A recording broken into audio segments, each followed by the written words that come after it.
এমন একটা ভয়ের কথা ভাবুন, যেটা আপনি কাউকে বলেননি। আপনার ভেতরে আছে, কেউ জানে না, কিন্তু সেটা যায় না।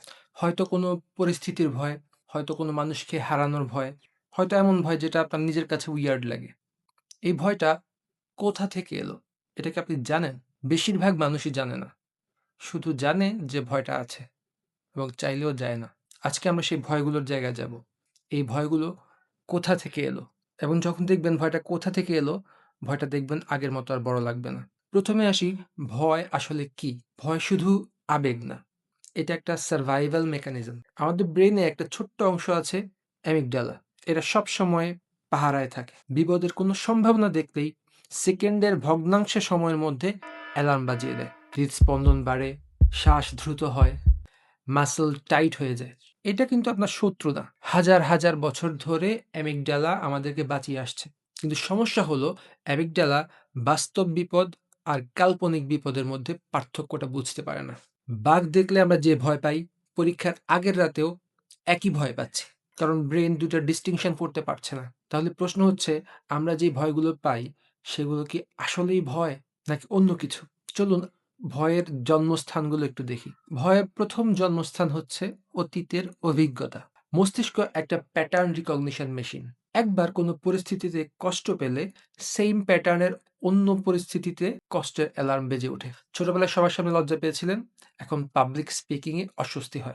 একটা সম্পর্কে বিশ্বাস ভেঙেছিল, এখন যেকোনো সম্পর্কের আগেই মনে হয় একটা ট্র্যাপ। সম্পর্কে ট্রাস্ট করতে এখন ভয় পান। এটা দুর্বলতা না, এটা মস্তিষ্কের একটা সতর্কতা। শুধু এই সতর্কতাটা মাঝে, মাঝে আউটডেটেড হয়ে যায়।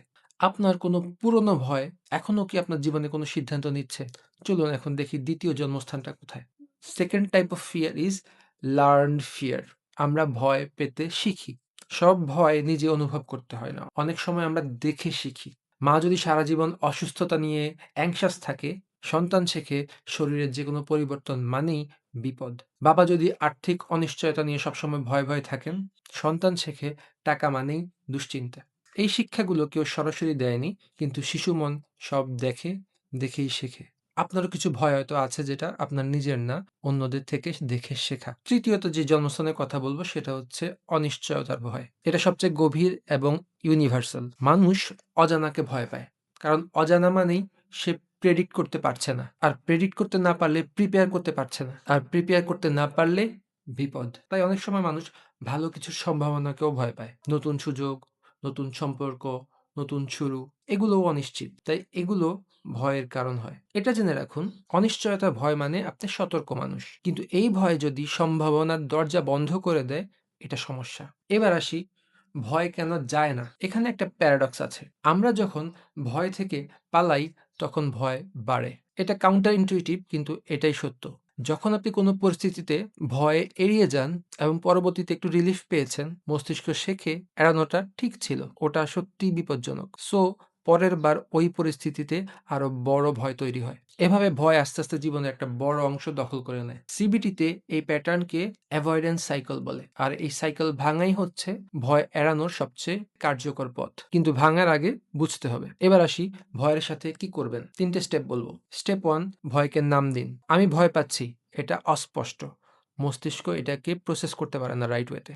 আমি ভয় পাচ্ছি কারণ আমার মনে হচ্ছে মানুষ আমাকে জাজ করবে। এটা স্পেসিফিক। এটা নিয়ে কাজ করা যায়। নাম দেওয়া মানে ভয়কে ছোট করা। নিউরোসায়েন্স বলে ভয়কে ভাষায় রূপ দিলে অ্যামিগডালার অ্যাক্টিভেশন কমে যায়। স্টেপ 2, ভয়টা কোথা থেকে এসেছে সেটা খুঁজুন। অতীতের অভিজ্ঞতা, শেখা ভয় নাকি অনিশ্চয়তা থেকে আসছে? উৎস চিনলে ভয় অনেকটা শক্তি হারিয়ে ফেলে। ৩, ছোট, ছোট এক্সপোজার। ভয়কে এড়াবেন না। কিন্তু পুরো ভয়কে একসাথে মোকাবেলা করতে হবে এমনও না। ছোট, ছোট স্টেপে ওই ভয়ের কাছে যান, ভয়টা ফেস করুন। প্রতিবার এক্সপোজ হলে মস্তিষ্ক শেখে এটা বিপজ্জনক না। আস্তে, আস্তে ভয়টা কমে যায়। এটাই এক্সপোজার থেরাপির মূলনীতি এবং এটা কাজ করে। ভয় মানে দুর্বলতা না। ভয় মানে আপনি বেঁচে আছেন, আপনার কাছে হারানোর মতো কিছু আছে। আপনার কাছে পাওয়ার মতো স্বপ্ন আছে। ভয়হীন মানুষ বলে কিছু নেই। আছে এমন মানুষ যারা ভয়কে চেনে, তারপর এগিয়ে যায়। আপনার জীবনে কি এমন কোনো ভয় আছে যেটা সম্পর্কে আপনি জানেন আপনাকে আটকে রাখছে? সেটা কি সত্যিকারের বিপদের ভয় নাকি পুরনো একটা গল্পের ভয়? শুধু এই প্রশ্নটা নিয়ে একটু বসুন। এই বিষয়গুলো নিয়ে আরো গভীরে যেতে চাইলে সোল ওয়েলনেস এর সাথে থাকুন। ভালো থাকুন। Take care.